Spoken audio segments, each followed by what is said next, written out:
Humanda na sa mga malalaking balita. Trending viral. Pinag-uusapan sa buong Pilipinas at buong mundo. Ronda Pilipinas Headlines. Narito na ang mga headlines na rumoronda sa Pilipinas. Ronda Pilipinas. Pangulong Ferdinand Bongbong Marcos Jr. pinangunahan ng pagdiriwang ng National Heroes Day ngayong araw. Pagkilala sa mga bayaning Pilipino, iginiit. Ronda Pilipinas. KOJC o Kingdom of Jesus Christ, babalikan ng PNP. Shifting sa mga polis na nagbabantay sa KOJC compound, kasado na. Ronda Pilipinas. Pag-asa, nako, babanggitin ko rin ito mamaya sa weather report natin ha, nilinaw na walang binabantayang sama ng panahon sa loob ng bansa. Ronda Pilipinas. Balita sa ibayong dagat, mahigit 16 na katao patay sa Gaza sa panibagong pag-atake ng Israel. Ronda Pilipinas. Balitang pampalakasan, 4-point shot rule ng PBA, umani ng samot-saring reaksyon mula sa mga player at coach.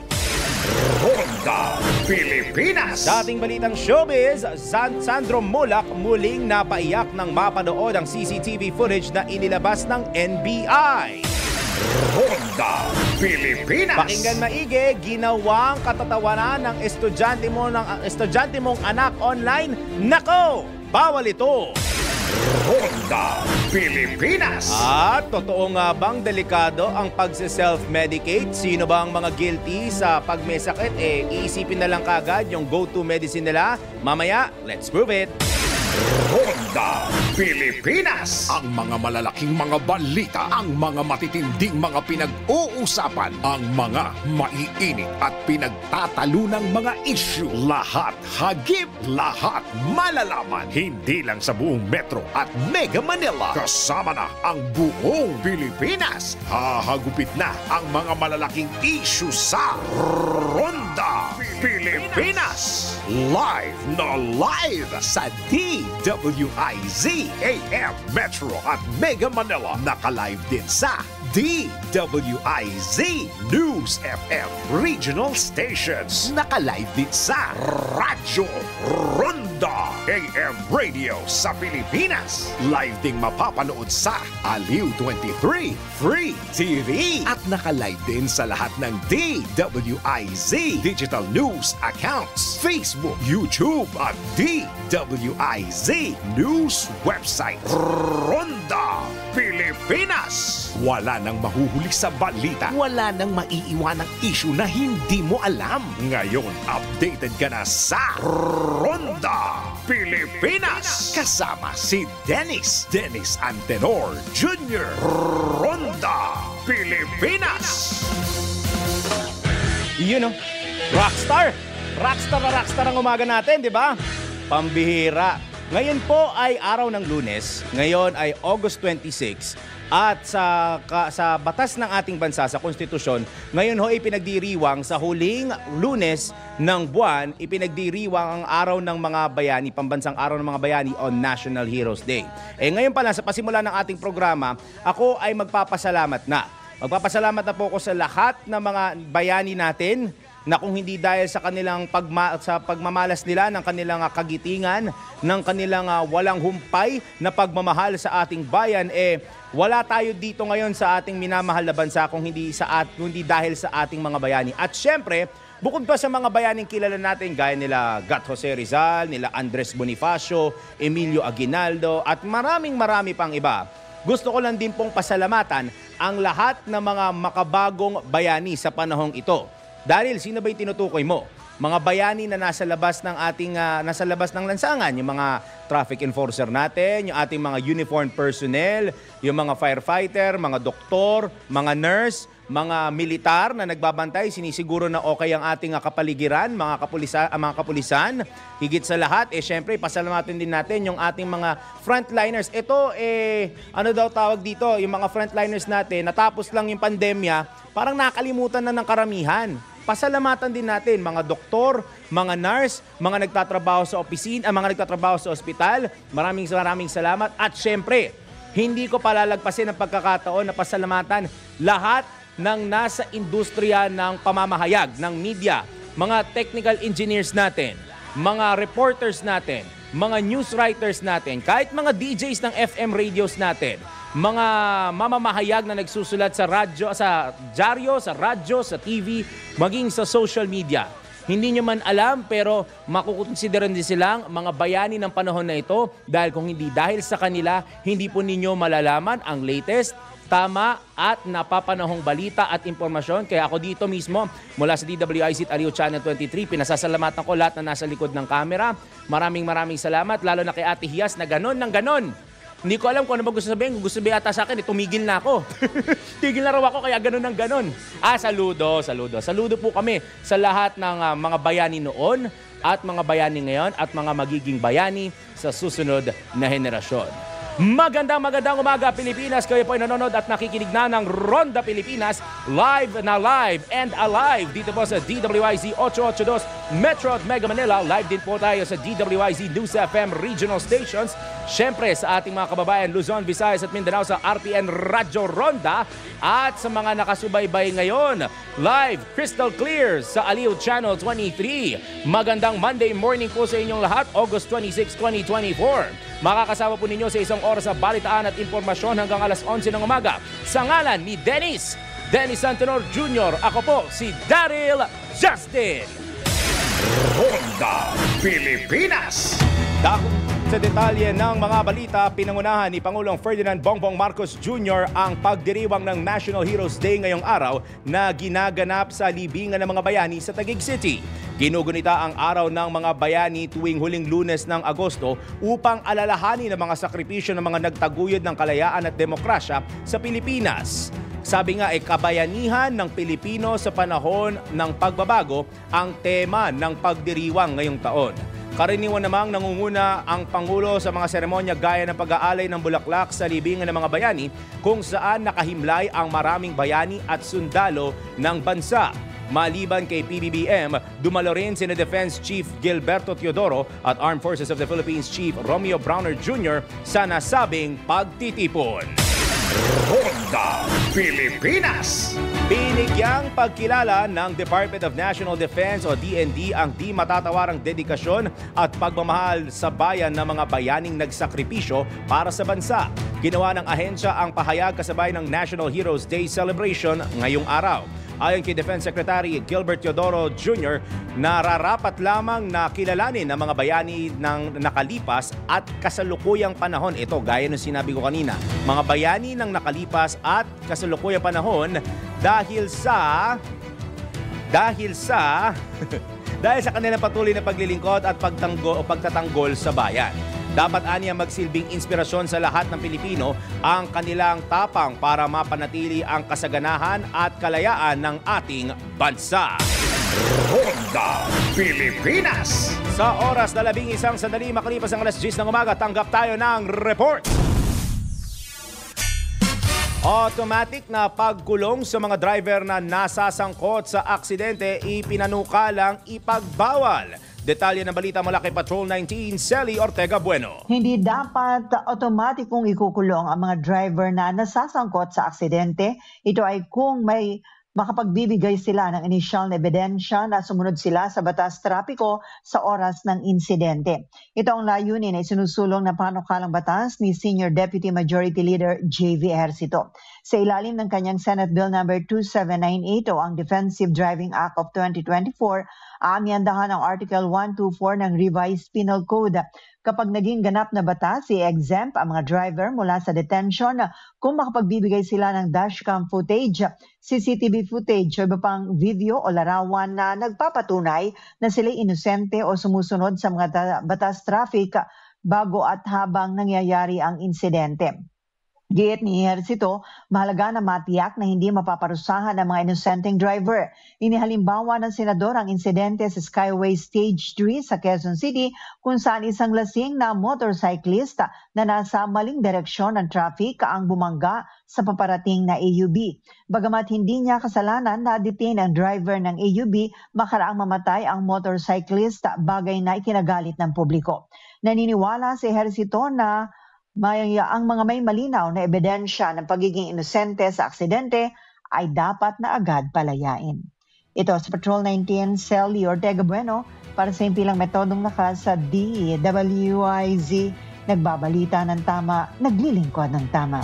Kapag may bagong balita, naka-on air, agad-agad, DWIZ Patrol Report. Ito ata ay related doon sa nabalitaang aksidente sa EDSA. Kung hindi ako nagkakamali na may naipit na motorcycle rider sa ilalim dahil nasa busway. Di ba, paulit-ulit ang paalala ng ating pamahalaan, ng ating mga traffic agencies na nasa labas na sa kalsada na huwag gamitin ang exclusive bus lane kung kayo ay hindi bus. Kaya kawawa naman yung mga napeperwisyo kasi nga nasasangkot sa aksidente kahit wala naman silang kasalanan, nadadamay sila. Isipin naman din sana ng mga pasaway at kamote ng mga driver yung mga mapeperwisyo nila. Kawawang-kawawa naman, di po ba? Kaya at the same time, mag-ingat po at laging magbaon ng mahabang pasensya kapag kayo ay nagmamaneho sa labas. Samantala, alamin na natin na magiging lagay ng panahon. Pinakahuli, pinaka-latest, pinaka-napapanahon. Whether we like it or not, ito ang magiging DWIZ Weather Report. Sa latest ating lagay ng panahon, muling umiral ang Southwest Monsoon o hanging habagat na makakaapekto ngayon sa Timog Luzon, Visayas at Mindanao. Asahan na maulap na papawiri na may mga isolated light to moderate rains at thunderstorms habang sa nalalabing bahagi ng Luzon. Localized thunderstorms naman ang inaasahan na hindi lalakas at hindi tatagal. Patuloy pa rin binabantayan ng Pag-asa ang bagyo na nasa labas ng Philippine Area of Responsibility. Ito ay may international name na Shanshan. Nakuha po itong pangalan na ito sa Hong Kong at kasalukuyang nasa typhoon category. Kaninang alas 3 ng madaling araw, huli itong namataan sa layong 1,470 kilometro silangan-hilagang-silangan ng dulong Hilagang Luzon. May taglay itong lakas ng hangin na aabot sa 140 kilometro kada oras at pagbugsong aabot sa 170 kilometro kada oras. Kumikilos si Typhoon Shanshan sa direksyong Kanluran-Hilagang-Kanluran sa bilis na 25 kilometro kada oras. Masyado na pong mababa ang tsansa na pumasok ang nasabing bagyo sa ating Philippine Area of Responsibility at ang nasabing bagyo ay walang direktang epekto sa anumang bahagi ng ating bansa. Siyempre, Holiday Monday, may good news din tayong dala. Maliit ang tsansa na magkaroon ng low pressure area o bagyo sa loob at labas ng ating bansa o Philippine Area of Responsibility sa susunod na 2 araw. Ngayon naman, silipin natin ang lagay ng panahon sa mga pangunahing lungsod sa ating bansa. Siyempre, simulan po natin sa Metro Davao mula alas 10 hanggang alas 2 na po ng hapon. Asahan natin ng fair weather conditions na may mga konting pag-ambon. Nasa 30 hanggang 32 degrees Celsius po ang magiging agwat ng temperatura. Sa Metro Cebu naman, hindi nagkakalayo ang lagay ng panahon. Cloudy conditions alas 10 hanggang alas 12. Pagsapit naman ng alas 2, maaaring sumikat ang araw na may mga light to moderate rains. Bunsod po ng Southwest Monsoon o habagat. 31 to 32 degrees Celsius ang agwat ng temperatura. At dito naman sa Kamaynilaan, para sa mga nag-e-enjoy pa ng kanilang huling araw ng holiday ngayon at long weekend, asahan ng fair weather conditions. Pagsapit naman ng alas 2, may mga light to moderate rains na maaasahan. Pulo-pulo lang po ito, hindi lalakas at hindi tatagal. Bunsod pa rin po ng hanging habagat. Nasa 30 hanggang 31 degrees Celsius ang agwat ng temperatura. Sumikat ang araw kaninang umaga alas 5:44, asahang lulubog ito mamayang alas 6:12 ng gabi. Paaga na po ng paaga ang paglubog ng araw. Siyempre, papalapit na tayo, nasa huling linggo na tayo ng buwan ng Agosto, kaya inaasahan natin na mas hahaba na po ang oras o mas hahaba na yung pagitan ng gabi kaysa sa araw. Mas mahaba na po yung mga araw na mararamdaman natin ang kadiliman dahil sa oras ng gabi kumpara dun sa mas mahaba yung oras na maliwanag sa labas ng ating mga tahanan. At yan ang aking weather report, whether you like it or not. Pinakahuli, pinaka-latest, pinaka-napapanahon. Whether we like it or not, DWIZ Weather Report.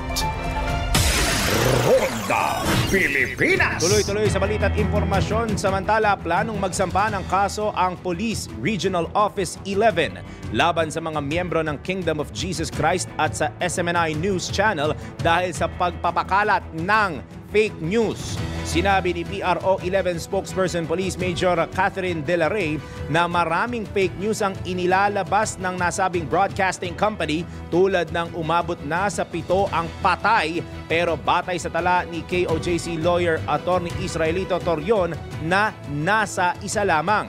Bukod dito, nilinaw pa ng Police Regional Office 11 na hindi naka-lockdown ang Davao City sa gitna ng pagrarally ng mga miyembro ng KOJC laban sa pulisya na nagsisilbi na ng warrant of arrest sa kanilang leader at puganteng si Pastor Apollo Kibuloy. Ronda Pilipinas. Sa kaugnay na balita naman, nanindigan ng mga otoridad na mananatili silang nakaantabay sa Kingdom of Jesus Christ o KOJC compound kung saan nagtatago ang leader na si Pastor Apollo Kibuloy. Ayon kay Police Regional Office 11 Director Police Brigadier General Nicolas Torre III, malaki ang posibilidad na nagtatago sa ilalim ng 30 ektaryang lupain ng KOJC compound si Kibuloy. Naniniwala ang opisyal na mayroong secret tunnel ba? Parang palabas pala to, no? May mga secret bunker. Ito naman, secret tunnel. Maputuntun naman din siguro ito, no? Si Kibuloy dahil sa lawak ng kanilang lugar. Binigyang diin ng opisyal na magkakaroon ng shifting sa mga pulis. Kasunod na rin ang impormasyon na planong tulungan ng mga miyembro ng KOJC ang kanilang leader para makatakas sa naturang compound. Ronda Pilipinas. Medyo malakas pala ang persahan ng KOJC kung tutulungan nila si Pastor Kibuloy. Pero gaya nga na sinabi ko noong nakaraang linggo, maganda rin naman na may due process at patas ang ating justice system dito sa ating bansa. Kung talaga naman po, wala naman talagang nakikitang probable cause or hindi naman talaga guilty upon reasonable doubt, mas mainam na magkaroon na lang na maayos siguro din na pagsuko para mapakinggan din ng patas ang side ni Pastor Kibuloy at mabigyan din ng tamang proseso yung pagdinig para magkalinawan na at matapos na po ito. Ako na may pinagtataka ko rin itong Davao City Police ngayon dito na buti naman nasabi natin kanina na mayroon silang shifting schedule. Siyempre, hindi naman pwede na mapabayaan pa yung seguridad ng nasabing lugar o lungsod dahil siyempre, gaya na nga, may nagrarally. Mahirap naman dyan. Minsan pag nagrarally at nagtitipon-tipon yan, may krimen na nangyayari doon sa mga pagtitipon na yun. Wag naman sana na magkaroon talaga, pero hindi naman din maiiwasan, di ba? So, ayun, sana magkaroon na ng mabilis na resolusyon sa usaping ito. Samantala, tanggap muna tayo ng isa pang report.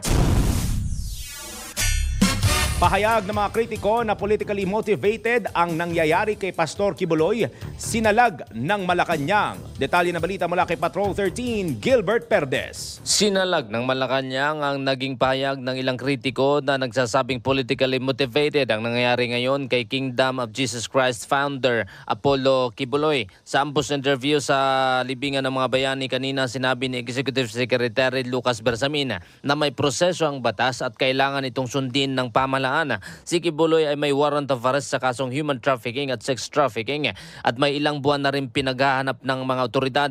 Tumanggi naman magkomento si Bersamin kaugnay ng pahayag ni Vice President Sara Duterte. Kahapon ay humingi ng tawad ang Vice Presidente sa lahat ng mga miyembro ng Kingdom of Jesus Christ dahil hinikayat at pinakausapan daw niya mga ito na iboto si Pangulong Marcos noong tumatakbo pa lamang ito bilang Pangulo ng bansa. Patrol 13, Gilbert Perdes, nagbabalita ng tama, naglilingkod ng tama. Kapag may bagong balita, naka-on air, agad-agad, DWIZ Patrol Report. Alas 10:22 ng umaga, pinalaga ng Philippine National Police o PNP ang mga pahayag ni Vice President Sara Duterte at ng ama nitong si dating Pangulong Rodrigo Duterte na inabuso ng pulisya ang kapangyarihan nito sa pag-raid sa Kingdom of Jesus Christ compound sa Davao City.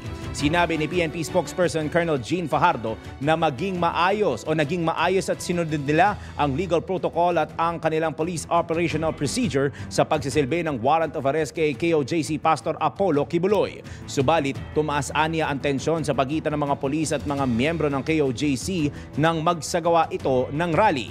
Dagdag pa ni Colonel Fajardo, mayroon silang mga video footage sa pamamagitan ng kanilang mga body-worn cameras kung sino ang nagsimula ng gulo. Matatandaang mahigit 2,000 polis ang lumusob sa KOJC compound upang isilbi ang warrant of arrest at hanapin ang nagtatagong si Pastor Kibuloy.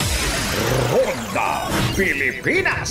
Samantala, sa usaping panahon, ito yung binanggit ko nga kanina, di ba sinabi ko sa weather report ko kanina na wala namang inaasahang low pressure area o tropical cyclone o bagyo sa napapasok sa loob ng Philippine Area of Responsibility. Ito yung kaugnay na balita. Nilinaw ng Pag-asa Weather Bureau na walang binabantayang low pressure area o anumang weather disturbances sa loob at labas ng Pilipinas. Sa eksklusibong panayam ng DWIZ, sinabi ni Pag-asa Weather Specialist Obet Badrina na ang umiiral sa bansa at nakakaapekto sa ilang mga lalawigan, partikular sa Southern Luzon at Visayas, ay ang southwest monsoon o hanging habagat. Iginiit ni Badrina na wala pang bagyo na papasok sa Philippine Area of Responsibility, pero asahan na patuloy pa ring mararanasan ng mga pag-ulan at maulap na kalangitan sa ating bansa. Wala tayong bagyo sa loob ng Philippine Area of Responsibility, pero ang pag-iral ng hanging habagat po ang magdadala pa rin ng mga pag-ulan, lalong-lalo na sa Visayas at Southern Luzon. So ito yung areas na magiging maulap yung kalangitan, sakop niyan yung Bicol Region, yung Mimaropa at lalawigan ng Quezon. Magiging maulan din sa bahagi ng Zamboanga Peninsula at Basilan, Sulut, Tawi-Tawi, dulot din yan ng hanging habagat. Ang Kamaynilaan naman at ang nalalabing bahagi ng Luzon at ng Mindanao makararanas ng mainit at tanghali pa rin ngayong araw na ito, habang malaki yung chance ng mga pag-ulan sa hapon hanggang sa gabi, dulot ng mga localized thunderstorm. Na naman tayo na-expect na magiging bagyo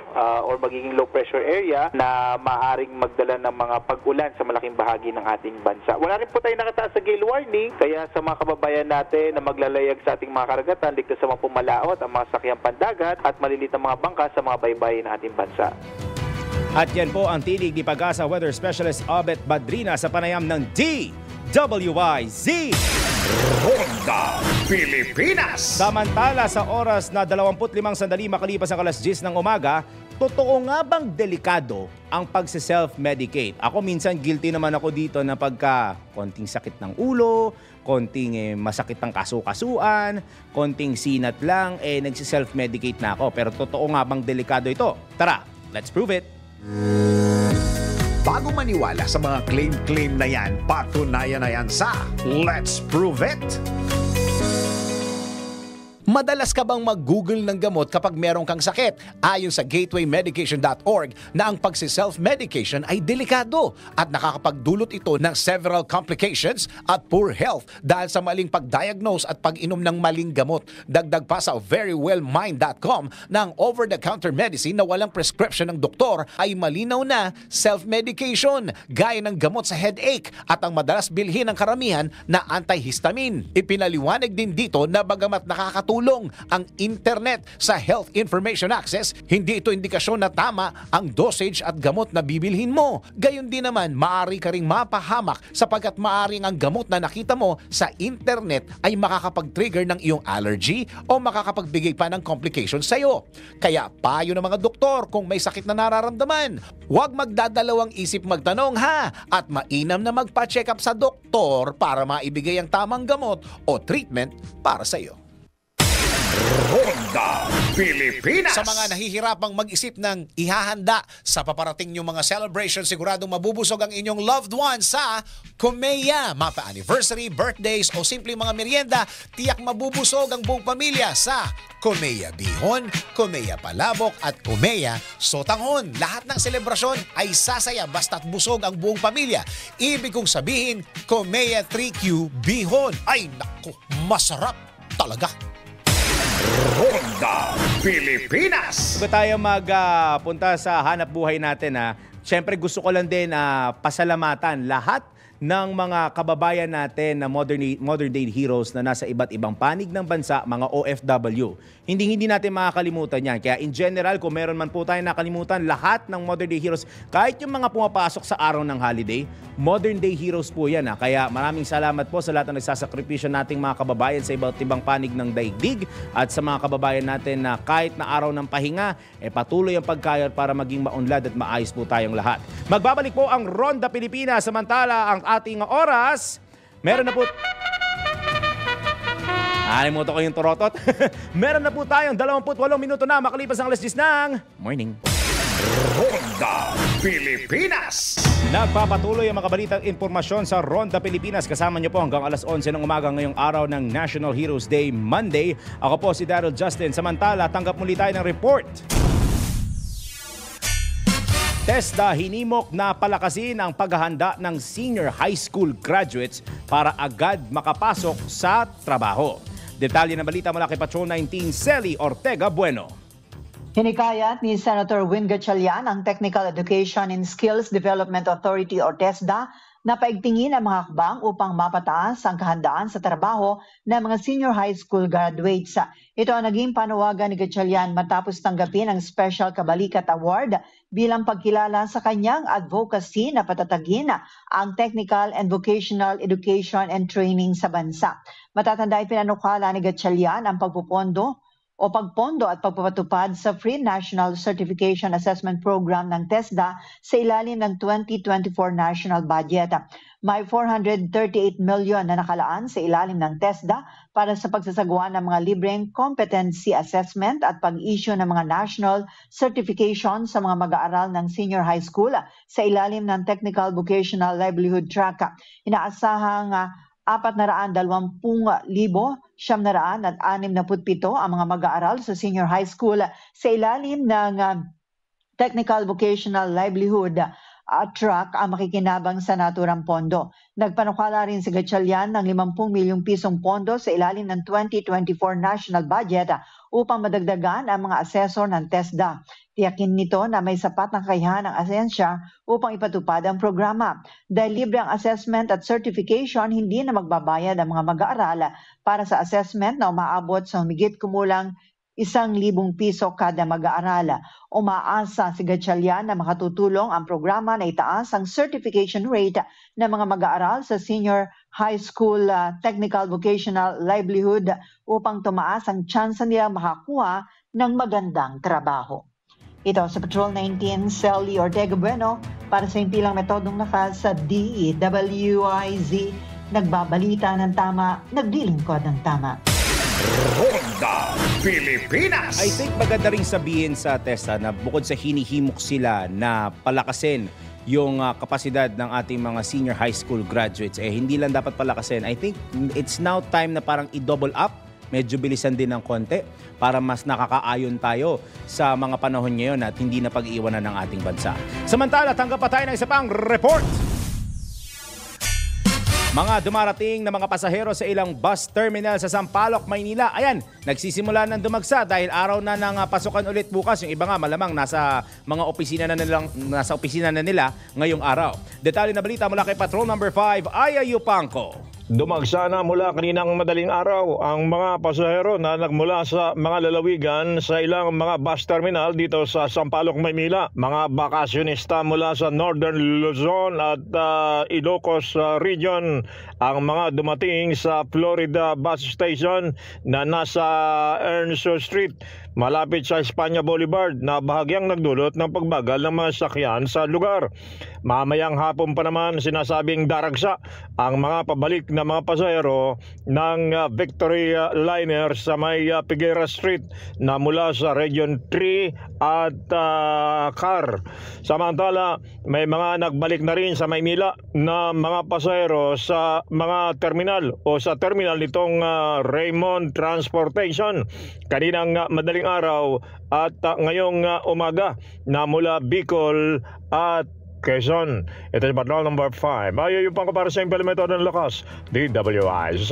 Napabalita ng tama, naglilingkod ng tama. Kapag may bagong balita, naka-on air, agad-agad, DWIZ. Patrol Report. O diba, gaya nga na sinabi, expected naman yan dahil araw na ngayon ng huling araw na pala ngayon ng long weekend natin mula Biyernes, Sabado, Linggo, ngayon Lunes, pang-apat na araw ng ating long holiday. Asahan na po, lalo sa mga terminal, magdadagsaan ng mga tao dyan at panigurado makakaranas kayo ng bahagya hanggang sa medyo mabigat na daloy ng trapiko. O sige, tanggap tayo ng balita mula sa ating Metro Patrol. Ganda ng disclaimer dito pero mamaya yung disclaimer.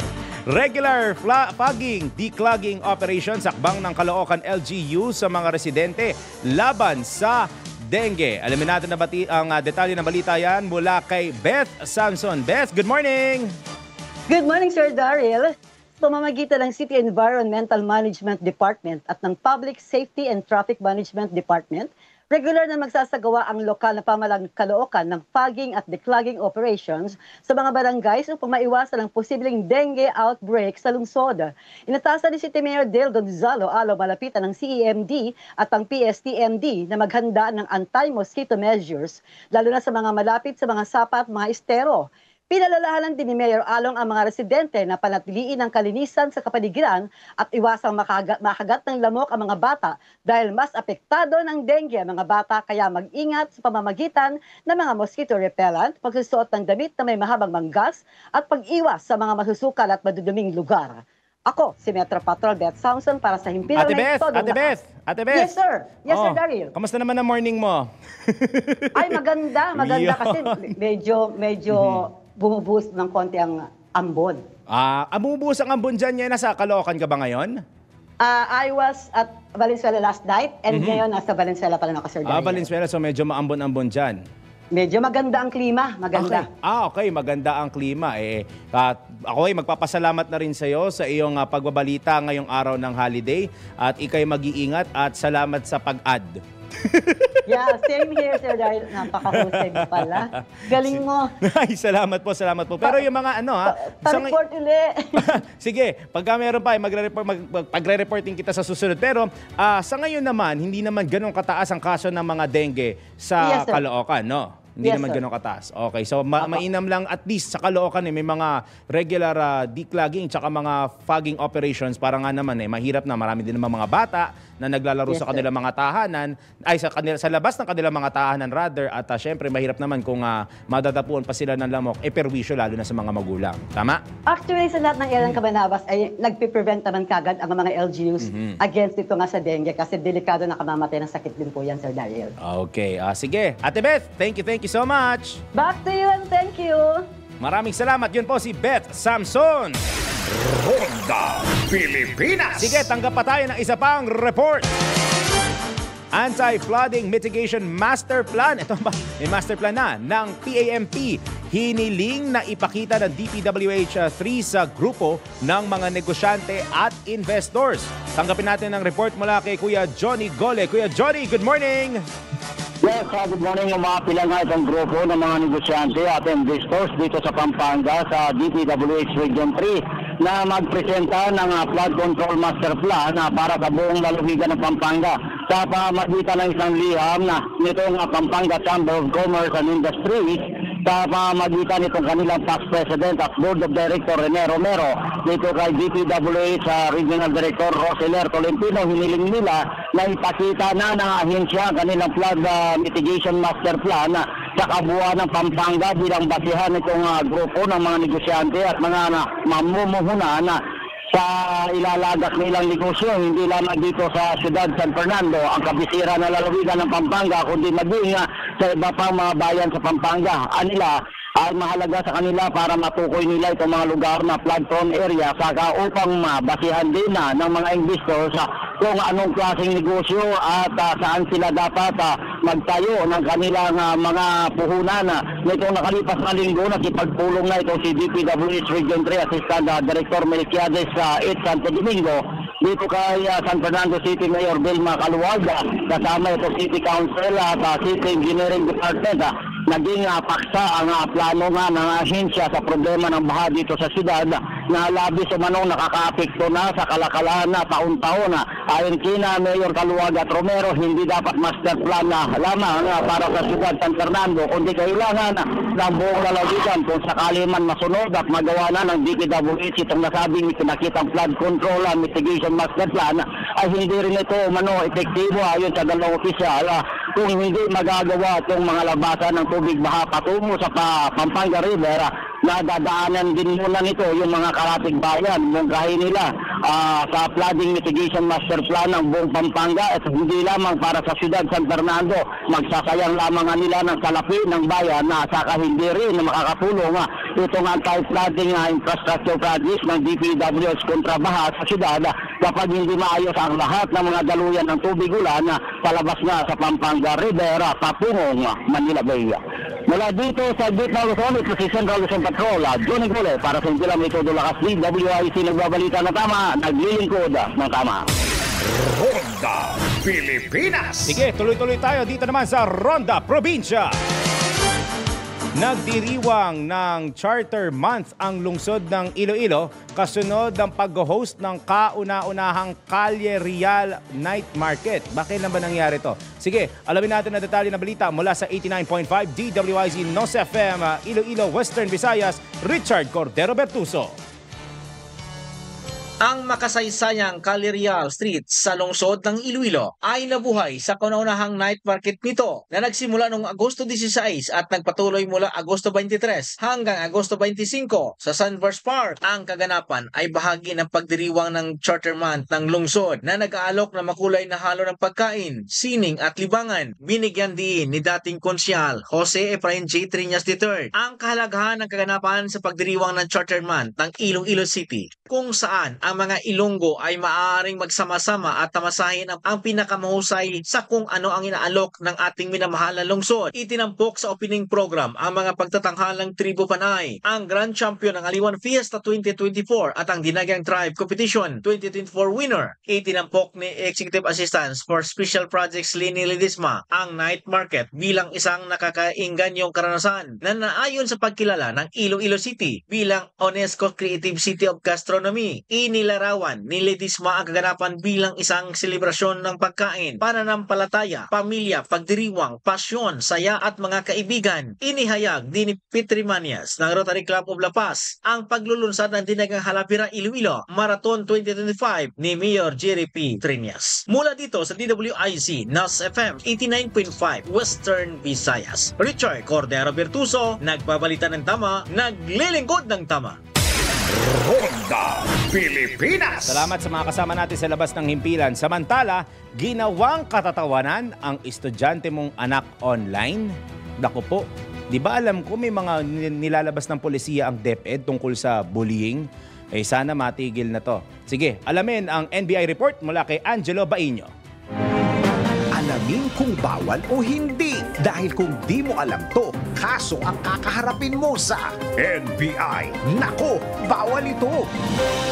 Ginawang katatawanan ang estudyante mong anak online? Nako, bawal ito. Isa sa mga rason kung bakit tumatagal ang isang tao sa paggamit ng social media ay dahil sa entertainment na kanyang nakukuha. Halimbawa na lamang ay sa vlogs, pranks, lalong-lalo na sa mga memes. Ngunit paano kung ginamit pang content ang iyong anak at pinost ito ng kanyang kaklase online para gawin siyang katatawanan? Nako, alam nyo bang labag sa batas yan? Ayon sa Republic Act No. 10627 o ang Anti-Bullying Act, mahigpit na ipinagbabawal sa batas ang pamamahiya ng isang estudyante sa kanyang kapwa estudyante, lalo na kung ginawa niya ito online, partikular sa social media. Ang magulang ay maaaring magsampa ng kaso at ang estudyanteng nagkasala ay maaaring masuspende o ma-expel sa kanyang pinapasukang paaralan. Maaari rin siyang makasuhan ng criminal case dahil ang cyberbullying ay isang krimen. Ang sinumang lumabag ay maaaring pagmultahin ng 50,000 piso hanggang 100,000 piso o mabilanggo ng 6 na taon hanggang 12 taon. Kaya para sa mga magulang, gabayang mabuti ang inyong mga anak. Baka ang kanilang mga kalokohan ay kanila palang ikakapahamak. Ipaalala sa kanila na ang pambubuli ay mayroong masamang epekto sa mental health ng tao. Baka masabihan sila ng, nako, bawal ito. Ronda Pilipinas. Uy, pasado alas 10 na, baka ang tinitira mo dyan medyo hindi healthy At dapat sinasabayan mo yan ng isang food supplement na natural at walang halong kemikal. Aba, subukan mo na ang MX3 capsules. Siguradong safe itong inumin dahil dumaan yan sa US clinical trial at Nutrasource analysis ng Canada. Proven ang MX3 capsules na merong alpha, beta at gamma nutrients, antioxidants at anti-inflammatory properties. Kaya ano pang hinaantay mo? Bumili na at sumugod na sa mga leading drugstores nationwide o kaya bumisita sa kanilang website na mx3ph.com o tumawag sa 0918-888-8693. Ronda Pilipinas. Sa pagbabalik ng Ronda Pilipinas, iba pa mga balita. Siyempre, ang ating balita sa ibayong dagat, balitang pampalakasan at ang showbiz report. Samantala, ang ating oras... Tamang oras sa buong Pilipinas, 13 minuto na lang bago mag-alas 11 ng morning. Pilipinas! Tuloy-tuloy ang mga balita at impormasyon dito sa Ronda Pilipinas. 8 minuto na lang bago mag-alas 11 ng umaga. Tanggap muli tayo ng report. Department of Tourism o DOT naglaan ng 10 milyong piso na budget para sa pagpapatayo ng tourist rest area sa bayan ng Tubungan, Iloilo. Muli nagbabalik para sa detalye ng balita si Richard Bertuso. Isang bagong tourist rest area na nagkakahalaga ng 10 milyon ang nakakatakdang itayo sa Sitio Baldan, Barangay Ipaho sa Tubungan, Iloilo na nagmamarka na ng makabuluhang pagpapahusay sa infrastruktura ng turismo ng lalawigan. Sinabi ng Department of Tourism Secretary Esperanza Cristina Garcia Prasco ang groundbreaking ceremony at nilagdaan ang Memorandum of Agreement or MUA. Binigyang diin ni Prasco na 10 tourist rest areas ang tumatakbo sa buong bansa na may 22 plano pa para sa pag-unlad. Ang bayan ng Tubungan Rest Area ay nagtatampok ng mga makahalagang amenities tulad ng mga banyos, shower at isang pasalubong center. Ang proyekto ay umaayon sa mga direktiba ni Pangulong Ferdinand R. Marcos Jr. upang matugunan ang mga pangangailangan ng mga turista. Ang TRA, isang flagship project ng DOT, ay nagsisilbing convergence point para sa mga dayuhan at lokal na manlalakbay kung saan maaari nilang ma-access ang impormasyon sa mga lugar ng turismo, aktibidad, akomodasyon at mag-ulat ng mga alalahanin na may kaugnayan sa kaligtasan at seguridad. Nagpahayag ng pasasalamat si Mayor Roquito Tagsagon. Ang bagong tourist rest area sa bayan ng Tubungan ay inaasahang magiging mahalagang asset sa mga pagsisikap sa pagpapaunlad ng turismo ng lalawigan na magpapahusay sa karanasan ng bisita at lokal na paglago ng ekonomiya. Mula dito sa DWIC NOS FM 89.5 Western Visayas, Richard Cordero Bertuso, nagbabalita ng tama, naglilingkod ng tama. Ronda Pilipinas. Isa pang Ronda Probinsya. 1,000 magsasaka at mangingisda sa Zambales tumanggap ng cash ayuda sa Malacanang. Nagbabalik para sa detalye na balita si Kuya Johnny Golat. Kuya Johnny. Yes, 1,000 magsasaka at mga mangingisda mula dito sa lalawigan ng Zambales ang tumanggap ng tig 10,000 cash bawat isa. Mula naman sa Malacanang, pinangunahan itong si Zambales Governor Hermogenes Silgani Jr. Ang pamamahagi sa nasabing cash assistance para sa pamilya nitong mga magsasaka at mga mangingisda dito sa lalawigan na naapektuhan itong nagdaang El Nino Phenomenon. Ito ay nagkakahalaga ng 10,000 o 10 million piso mula sa Pangulong Ferdinand R. Marcos Jr. nang dumating ito dito sa lalawigan ng Pampanga upang mamigay nga ng ayudang cash sa mga farmers at fisher folks dito sa Central Luzon na grabing naapektuhan itong El Nino Phenomenon. Sa nasabing okasyon, umaabot sa 311.18 million pisong financial assistance ang naipamahagi ng Pangulong Marcos Jr. sa mga El Nino affected provinces sa Central Luzon mula sa lalawigan ng Pampanga, Zambales, Bataan, Bulacan, Tarlac at Nueva Ecija. Nagpasalamat naman sa pamahalaan itong mga beneficiaries na pawang mga miyembro ng kooperatiba ng mga mangingisda at magsasaka dito sa lalawigan sa tulong na pinansyal na ipinagkaloob sa kanila ng Pangulong Marcos Jr. sa pamamagitan ng Department of Agriculture at nitong si Zambales Governor Igdani na malaking tulungan nila upang magamit nila sa kanilang mga gastusin lalo na sa lalong pagpapaunlad ng kanilang kabuhayan. Mula dito sa Gitna Luzon, ito si Johnny Goles, Central Luzon Patrol, nagulat sa Impila May Todo Lakas DWIC, nagbabalita ng tama, naglilingkod ng tama. Ronda Pilipinas. Mga balitang dapat alam mo kahit sa labas ng bansa. DWIZ, balita sa ibang bansa. Patay ang 11 katao sa panibagong airstrike ng Israel sa Khan Yunis sa Gaza. Ayon sa mga otoridad, tumama ang airstrike sa mismong tahanan ng mag-anak na nagresulta sa pagkasawi ng mga ito. Dahil dito pumalo na sa 33 individual ang nasawi sa magkakasunod na airstrike sa lugar. Nakapagtala rin ng 16 na nasawi sa Hamad City habang 10 labi naman ang natagpuan sa isang residential building sa kandurang bahagi ng Khan Yunis at 2 bangkay naman ang nasa timog ng bahagi ng Rafah. Ronda Pilipinas. Balitang pampalakasan, 4-point shot rule ng PBA, umani ng samut-saring reaksyon mula sa mga player at coach. Narito ang aking sports news. Sa mundo ng palakasan, ang latest malalaman sa DWIZ Sports News. Isang linggo na ang nakalipas ng muling umarangkada ang PBA.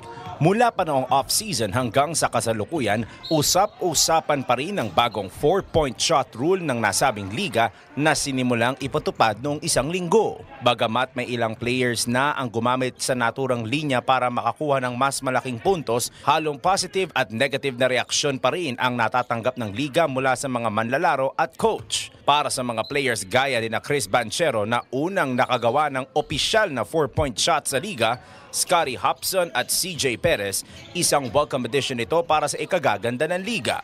Ngunit marami pa rin ang hindi sang-ayon na may pag-aalinlangan sa ruling gaya ni Rain or Shine head coach Yeng Guiao. Ayon kay Guiao, open siya sa naging desisyon at maaari namang magpatupad ng mga bagong panuntunan sa liga, ngunit dapat masusi pa ring pag-aralan ang long-term effects at risks nito.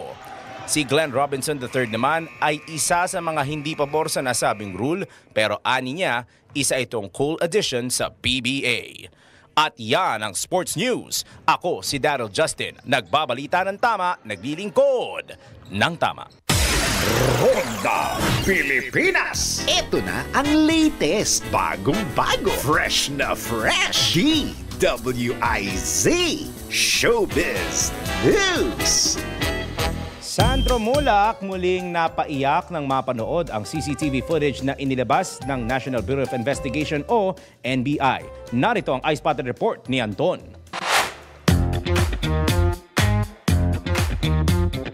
Para sa aking balitang showbiz, muling bumalik sa alaala ni Sandro Mulak ang umano'y ginawang pangahalay sa kanya ng dalawang gay independent contractor ng GMA7 na sina Richard Cruz at Jojo Nones. Ito'y matapos ilabas ng National Bureau of Investigation ang CCTV footage ng hotel na kuha sa pasilyo ng room ni na Cruz at Nones. Muli nga napaluwa si Sandro nang maalalang muli ang nangyari sa kanya. Sa kanyang social media account naman, nagpost ang binata na habang buhay niyang dadalhin ang ginawa sa kanya ni na Nones at Cruz. Sinabi pa nito na isa lang siya laban sa dalawa, kaya wala raw talaga siyang kalaban-laban. Sa huli ay sinabi nito ang mga katagang, I will never be the same again. Ipinost din ni Sandro ang naging pahayag ng NBI Director na si Attorney Solica Marie Conales tungkol sa naramdaman nito nang makita ang CCTV footage. Sinabi ni Conales na noong papunta pa lamang si Sandro sa hotel room ni na Cruz at Nones ay normal at relax pa ang galaw nito, pero noong nangyari na raw ang insidente ay nagbago na ang kilos ito paglabas ng room. Idinagdag pa ni Conales na mabilis nang maglakad si Sandro, balisa at distress na ito kung saan napaupo pa raw ito sa wall na katapat ng elevator. Consistent umano sila sa kanilang findings na may traumatic na nangyari sa loob ng hotel room kung saan naka-check-in sina Nones at Cruz. At iyan aking balitang showbiz para sa impilang may todong lakas, DWIZ. Ako si Anton, nagbabalita ng tama, naglilingkod ng tama.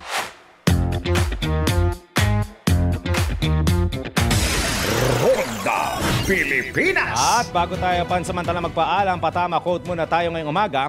Marunong din naman akong magpasensya pero pumapatol din ako kapag sobra na. Minsan sa buhay kailangan mo ring ipagtanggol ang sarili mo lalo na kapag no choice ka. Kaya para sa mga bully dyan, paano ba sabihin to? Ama ka na akla. Ganun ba yun? Pero no to bullying. Taging tatandaan, no to bullying. Hindi maidadaan sa paniniga at sa pagsusungit at sa pagiging maangas o hindi maganda ang pakikitungo mo sa kapwa para mapasunod mo yung mga kaibigan mo, mga kapwa mo, pati mga kasama mo sa trabaho. O iiral dapat ang pag-unawa, pasensya, tulungan at syempre ang espiritu ng bayanihan lalo na sa ating mga Pilipino. Kaya no to bullying, yes to good vibes. Maraming salamat po sa inyong pag-subaybay at pakikinig sa Ronda Pilipinas ngayong araw po ng Holiday Monday, August 26, 2024. Bukas po, magbabalik na yung may-ari ng programang ito. Nagpapasalamat po ko sa inyo na patuloy na sumusubaybay at nanonood sa Ronda Pilipinas noong Huwebes pa na nakasama ko kasi sa halos 3 araw na balitaan. Magbabalik na po si Dennis Antenor Jr. bukas. Samantala, bago ko sabihin susunod na programa, magandang umaga po muna sa lahat na nanonood, lalo na sa ating Facebook Live ngayon. JV Valdez ng Nueva Ecija. JV, good morning to you. Sa aking special someone, hi love, good morning. Si Tita Gina Balderrama, Tito Mario Valderrama, aking mga kamag-anakan dyan sa Pasig City, Mami, Daddy, Kuya DJ, Ate Ina, Baby Nika, good morning, Ate Bel, Nanay Da, Mama Litz, at syempre sa lahat ng mga nakasubaybay sa atin sa radyo at TV. Ay, babati lang din pala ako happy birthday kay Rihanna Alisa Bastillo. So nag-host ako ng debut niya kahapon. Happy 18th birthday, Rihanna. Tita Lani, good morning po. Abangan na susunod na programang Yes Yes Yo, Topacio kasama si Binibining Juvie de Guzman. Maraming salamat Pilipinas, hanggang sa muli. Mamaya magbabalik pa ako sa mga weather reports. Ako po ang inyong naging tagapagbalita ngayong araw sa ngalan ni Dennis Antonor Jr. Ako po si Daryl Justin, nagbabalita ng tama, naglilingkod ng tama. Ilang totoo, ikaw ang aking superhero. Ang mga malalaking mga balita, ang mga matitinding mga pinag-uusapan, ang mga maiinit at pinagtatalunang mga issue. Lahat hagip, lahat malalaman. Hindi lang sa buong Metro at Mega Manila. Kasama na ang buong Pilipinas. Hahagupit na ang mga malalaking issue sa Ronda Pilipinas. Live na live sa DWIZ AM Metro at Mega Manila. Naka-live din sa DWIZ News FM Regional Stations. Naka-live din sa Radyo Ronda AM Radio sa Pilipinas. Live ding mapapanood sa Aliw 23 Free TV. At naka-live din sa lahat ng DWIZ Digital News accounts, Facebook, YouTube at DWIZ News website. Ronda Pilipinas. Wala nang mahuhuli sa balita. Wala nang maiiwanang issue na hindi mo alam. Ngayon, updated ka na sa Ronda Pilipinas. Kasama si Dennis Antenor Jr. Ronda Pilipinas. Monday to Friday, 10 a.m.